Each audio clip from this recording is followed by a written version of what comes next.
Hello students, welcome to the TSN online education platform. आज हम पढ़ेंगे आपकी हिंदी विषय की पाठ्य पुस्तक वसंत भाग 2 का पाठ 8, जो कि एक कविता है और इसका शीर्षक है शाम एक किसान। पाठ पढ़ने से पहले लेखक परिचय जानेंगे।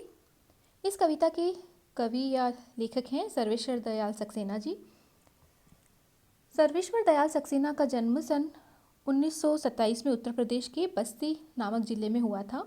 वे परिमल नामक साहित्यिक संस्था के सदस्य और मंत्री रहे। उन्होंने आकाशवाणी के दिल्ली एवं अन्य केंद्रों पर सहायक प्रोड्यूसर के रूप में कार्य किया था। कुछ समय तक आपने दिनमान नामक हिंदी पत्रिका के उपसंपादक का कार्य संभाला। जीवन के अंतिम वर्षों में बच्चों की पत्रिका पराग का संपादन किया। 24 सितंबर 1983 को उनका देहांत हो गया।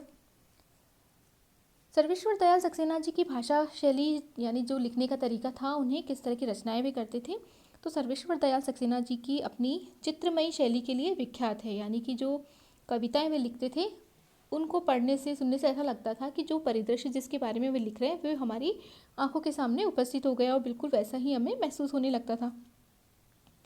उनके साहित्य के आधार पर दुर्लभ चित्र बनाए जा सकते हैं। वे बोलचाल के लिए आम शब्दों का व्यवहार करते थे, यानी आम बोलचाल के शब्दों का ही प्रयोग करते थे। उनके द्वारा अनूठी भाव अभिव्यक्ति करते हैं। सर्वेश्वर जी के विषय में अज्ञेय जी ने बहुत सही कथन कहा है। समकालीन सत्य और यथार्थ को जो नए कवि सफल और सबल हाथों से पकड़ सके, जो सच्चे अर्थों में समकालीन जीवन से संपृक्त हैं, उनमें सर्वेश्वर जी का विशेष स्थान है। सर्वेश्वर दयाल सक्सेना जी की जो रचनाएं हैं उनमें वे बहुमुखी प्रतिभा के धनी थे। उन्होंने कविता, उपन्यास, कहानी, निबंध, नाटक आदि सभी विधाओं में लिखा है। उनकी प्रमुख रचनाएं इस प्रकार है। प्रमुख जो निबंध हैं उनमें चर्चे और चरखे, उपन्यास उसमें पागल कुत्तों का मसीहा और सोया हुआ जल, कहानी संग्रह है उनका लड़ाई नाम से प्रकाशित हुआ। नाटक में बकरी, कल फिर भात आएगा, अब गरीबी हटाओ, राजा बाज बहादुर और रानी रूपमती, और बाल साहित्य में लाख की नाक, भौं भौं, खो खो, बतूता का जूता। कविताओं में काठ की घंटी, बांस का पुल, एक सूनी नाव, गर्म हवाएं, कुआनो नदी, जंगल का दर्द, खूंटियों पर टंगे लोग आदि हैं।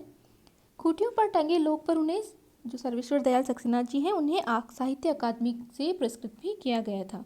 तो अब पढ़ते हैं कविता शाम एक किसान। शाम एक किसान। आकाश का साफा बांधकर सूरज की चिलम खींचता बैठा है पहाड़। घुटनों पर पड़ी है नदी चादर सी, पास ही दहक रही है पलाश के जंगल की अंगीठी। अंधकार दूर पूर्व में सिमटा बैठा है भेड़ों के गल्ले सा। अचानक बोला मोर, जैसे किसी ने आवाज़ दी, सुनते हो? चिलम औंधी, धुआं उठा, सूरज डूबा, अंधेरा छा गया। यहाँ पे जो कवि हैं वो जिसके बारे में हमने पढ़ा था, जिनकी जो कविताएं हैं या जो भी वो लिखते थे, उसमें ऐसा लगता था कि हमारे सामने ही वह चरित्र या जो भी है जो घटनाएं घटित हो रही है वो हमारे आंखों के सामने आ जाती थी। तो उन्होंने अपनी कविताओं में प्रतीक को भी बहुत महत्व दिया है। यानी प्रतीक वहाँ होता है जहाँ पर उपमा और उपमान को एक ही माना जाता है। जिसका हम उदाहरण दे रहे हैं, जिससे हम कंपैरिजन कर रहे हैं, उसे वही माना जाता है। जैसे यहाँ पर किसान जो शाम है उसके बारे में बताया है और जो पहाड़ है उसे किसान माना है। तो ऐसा लग रहा है कि पहाड़ ना होकर किसान दोनों एक ही हैं। पहाड़ और किसान को एक मानना प्रतीक कहलाता है। और ये जो अलंकार उनमें माना जाता है, अलंकार कहते हैं गहनों को। और कविता का जो अलंकार है वो उसकी सुंदरता बढ़ाने के लिए जिस तरह के छंद या जो भी हम प्रयोग में लाते हैं शब्दों को, उन्हें अलंकार कहते हैं। तो प्रतीक भी एक तरह का अलंकार है जिसमें कवि ने जिसकी उपमा दी है, जिसके बारे में बताया है उसे, और जो उदाहरण दिया है उसे एक ही माना है। यानी पहाड़ को किसान मानकर उसने कविता लिखी है। तो यहाँ पर किसान के रूप में जाड़े यानी कि सर्दी की शाम के बारे में प्राकृतिक चित्र का या प्राकृतिक जो दृश्य है उसका चित्रण कवि ने किया है। इस प्राकृतिक दृश्य में पहाड़ बैठे हुए किसान की तरह दिखाई दे रहा है।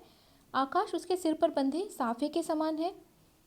पहाड़ के नीचे बहती हुई नदी घुटनों पर रखी चादर सी है और पलाश के जो पेड़ों पर खिले लाल लाल फूल हैं वो ऐसे लगते हैं जैसे अंगीठी के समान है, जलती हुई अंगीठी, यानी कि जिसमें हम अंगारे जलाकर रखते हैं वह अंगीठी कहलाती है।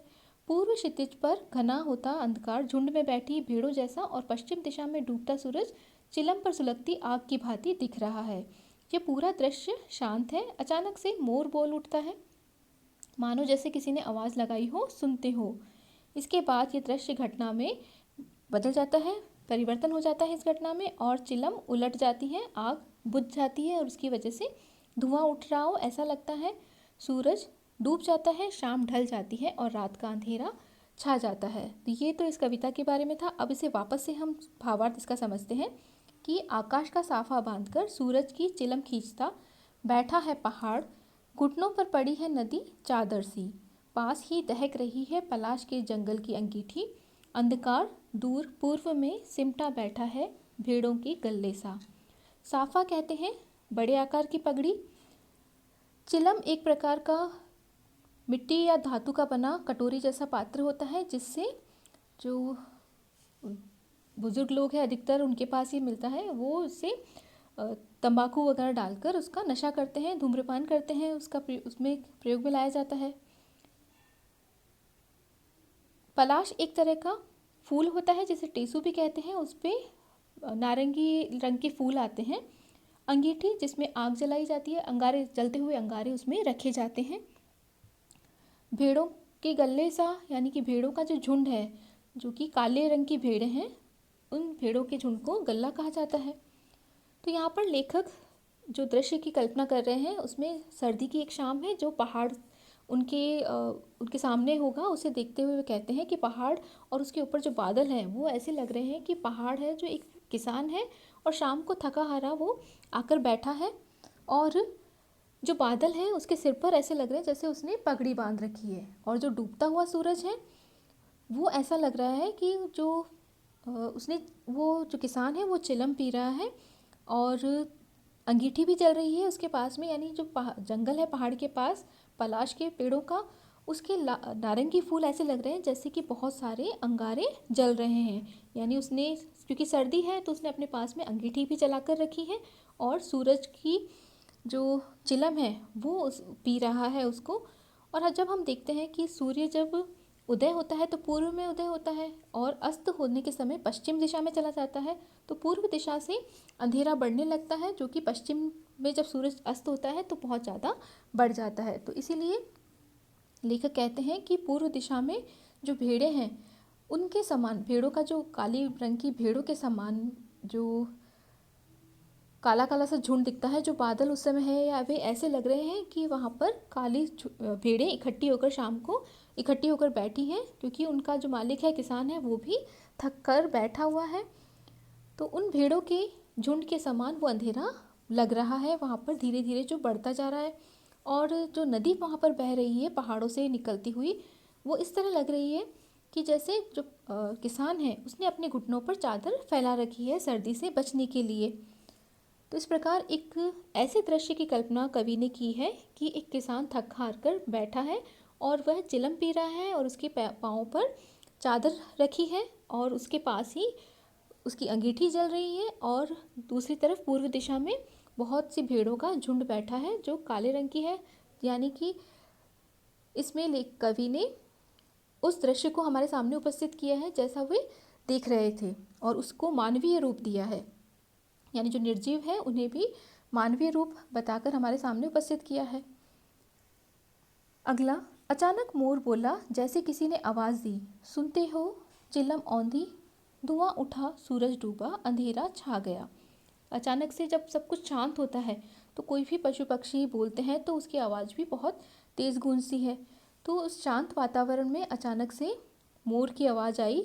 मोर की आवाज़ पीहू पीहू करके बोलने की होती है, तो ऐसा लगता है जैसे किसान को किसी ने आवाज़ दी कि सुनते हो, और इसी के साथ अचानक से किसान उठा वो जैसे, और जो चिलम पी रहा था वो उसने उलट दिया, यानी कि उसने बुझा दिया, यानी जो सूरज चिलम का रूप लग रहा था लेखक को वो अस्त हो गया। तो उसके बाद में ऐसा लगा कि सूरज डूबने से जो चिलम थी वो उलट गई, औंधी हो गई, और जलती हुई आग को जब बुझाते हैं तो उसमें से धुआं निकलता है, तो इसी तरह सूर्यास्त के बाद में चारों तरफ जो कोहरा था वो ऐसा लग रहा था कि चिलम के बंद बुझने के बाद में धुआं उसकी वजह से फैल रहा है। तो सर्दियों के दिन में वैसे भी कोहरा चारों तरफ फैलने लगता है सुबह और शाम। तो लेखक को, कवि को ऐसा लगा कि जब सूर्यास्त हो गया और मोर की आवाज़ गूंजी तो ऐसा लगा जैसे किसी किसान को किसी ने आवाज़ दी। और इसी के साथ जब घर जाने का समय हो गया तो उसने अपनी चिलम को भी बुझा दिया, उलट दिया, और सूरज भी डूब गया, उससे अंधेरा हो गया। तो जो पेड़ों का गला था, झुंड था, वो चारों तरफ अब फैल गया और उसकी वजह से बहुत ही अंधेरा हो गया और सूर्य अस्त हो गया। औंधी का मतलब होता है उलट देना। धुआं उठा यानी कि कोहरा चारों तरफ फैल गया और इसकी सूरज डूबने की वजह से अंधेरा हो गया। तो ये थी हमारी कविता शाम एक किसान।